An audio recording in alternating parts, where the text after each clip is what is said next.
कहते हैं कि कोई चुनता है गांव तो कोई चुनता है शहर, जिसकी जैसी संगत वैसी होती है असर। नमस्कार, मैं हूं आयुष सिन्हा। आप सब देख रहे हैं आयुष सिन्हा प्रेजेंट सोच की एक नई पहल। आज की कहानी एक ऐसे डॉक्टर के है जिसको अपने बेटे पे बहुत नाज था। उसके बेटा का नाम साहिल था। साहिल और शिवम एक उसी हॉस्पिटल, जिस हॉस्पिटल में उस डॉक्टर का जॉब था, उसी हॉस्पिटल का एक नीचे तबके के कर्मचारी का बेटा था। दोनों का जन्म एक ही दिन हुआ था। हालांकि शिवम जो था वो नीचे तबके के कर्मचारी का बेटा होने के कारण उसके साथ बहुत भेदभाव किया जाता था। उसको साहिल के साथ खेलने भी नहीं दिया जाता था। दोनों का बचपन धीरे धीरे गुजर गया। हम लोग दोनों स्कूल जाने के अवस्था में आए। साहिल को बहुत बड़ा, शहर के सबसे बड़ा स्कूल में दाखिला हुआ। बेचारे ये शिवम का उतना बड़ा स्कूल में दाखिला नहीं हुआ, लेकिन ये इसका भी साधारण से स्कूल में दाखिला हो गया। दोनों की पढ़ाई चलने लगी। आगे पढ़ते पढ़ते दोनों मैट्रिक में पहुंचते हैं। बेचारे शिवम के पिताजी एक नीचे तबके के कर्मचारी थे। इनको उतना पैसा था नहीं कि आगे पढ़ाई करने के लिए भेज दें। लेकिन साहिल जो था वो उसको बहुत पैसा मिल रहा था और उसको पढ़ने का पूरा छूट, खेलने का, खाने का, मतलब हर चीज़ का उसको छूट था। लेकिन ये शिवम जो था, इसको हर चीज में रोक थी।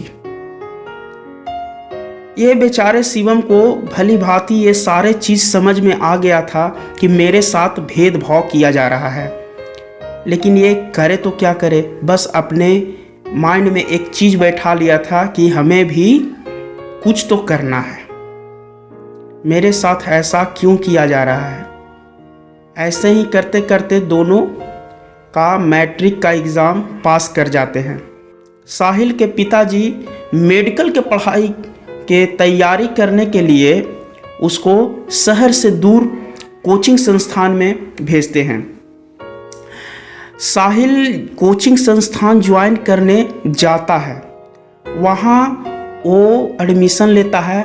उसके बाद उसको ज़्यादा पैसा मिलने के वजह से उसका संगत गलत लोगों के साथ में हो जाता है। वो वहाँ जाकर गलत चीज़ें, नशा करने लगता है। पढ़ाई के लिए वो क्लास जाता ही नहीं है। दिन भर खाली घूमता फिरता, रात को भी घूमता फिरता, और बस ऐसे ही उसका दिन कट रहा था। एक दिन की बात है कि डॉक्टर साहब कुछ काम से अचानक उसके हॉस्टल में पहुंचते हैं। वहां जाकर सारे चीज़ों को देख लेते हैं। वहां जाकर डॉक्टर साहब कोचिंग के डायरेक्टर से मिलते हैं और अपने बच्चे के बारे में जानकारी लेते हैं। फिर उनको पता चलता है कि उनका जो बच्चा है साहिल, वो तो क्लास करने आ ही नहीं रहा है। सारा जानकारी देता है डायरेक्टर, तो आता ही नहीं है, ना ही वो पढ़ रहा है, कुछ तो नहीं कर रहा है। जानकारी देने के बाद डॉक्टर साहब आग बबूला हो जाते हैं और साहिल से जाकर मिलते हैं और कहते हैं कि तुम चलो अब घर, वहाँ रहना। और इधर जो शिवम था, शिवम के पिताजी को उतना पैसा था नहीं कि शिवम को शहर से दूर पढ़ने के लिए भेजते। लेकिन हालांकि शिवम बहुत ही तेज़ था, वो साहिल से ज़्यादा तेज़ था। अगर ये जाता तो शायद ये मेडिकल क्रैक कर पाता। लेकिन इसके पास फाइनेंशियली कंडीशन अच्छा नहीं था, इसके कारण वो नहीं जा पाया। उनके पिताजी जिस ऑफिस में रहते थे उसी ऑफिस में उसको काम के लिए रख लिए और धीरे धीरे उसे काम सिखाना शुरू कर दिए। शिवम का जो मैक्सिमम टाइम स्पेंड हो रहा था वो ऑफिस में ही स्पेंड हो रही थी। सारे ऑफिसर से मिलना जुलना, सारे जगह पे फाइल को ले जाना देना, ये सारा चीज़ उसको सिखाया जा रहा था। उनके पिताजी उनको अपने साथ में ही ट्रेंड कर रहे थे। ऐसे ही होते होते वो बहुत सारे ऑफिसर से, बहुत सारे डॉक्टर लोगों से परिचित हो गया था। डॉक्टर साहब जब साहिल को घर पे लाएं तो उसको भी उसी ढांचा में ढालने को कोशिश किए कि शिवम के जैसा ही ये बन जाए। लेकिन उसको तो लत लग चुकी थी ना, गलत आदत लग चुका था, तो वो जाता कैसे। अब इधर साहिल को मन ही नहीं लगता, वो चला जाता घूमने फिरने, ये खाने पीने का नशा का लत लग चुका था। वो सारे चीज़ यहाँ भी करने लगा, ड्रग्स लेने लगा था। डॉक्टर साहब को मारता पीटता, डॉक्टर साहब चिंतित रहते। और दोनों जो थे एक ही हॉस्पिटल के एम्प्लॉय थे, तो दोनों के बीच में आपस में बातचीत होता था, वो बोलते थे।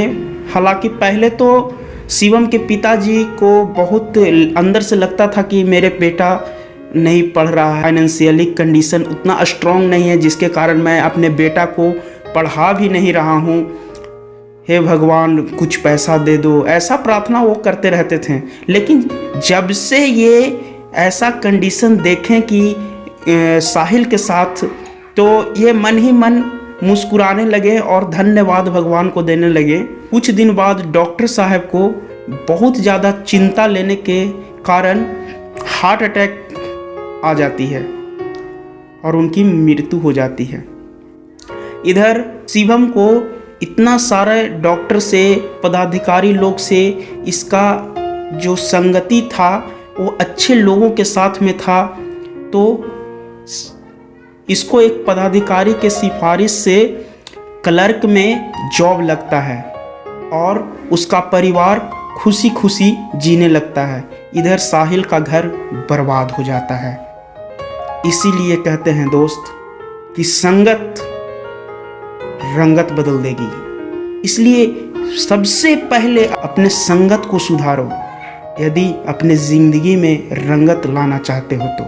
अंत में बस यही कहूँगा कि करो कुछ ऐसा कमाल कि दुनिया दे आपकी मिसाल।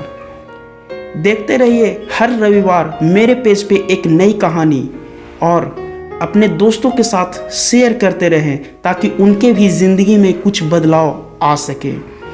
धन्यवाद।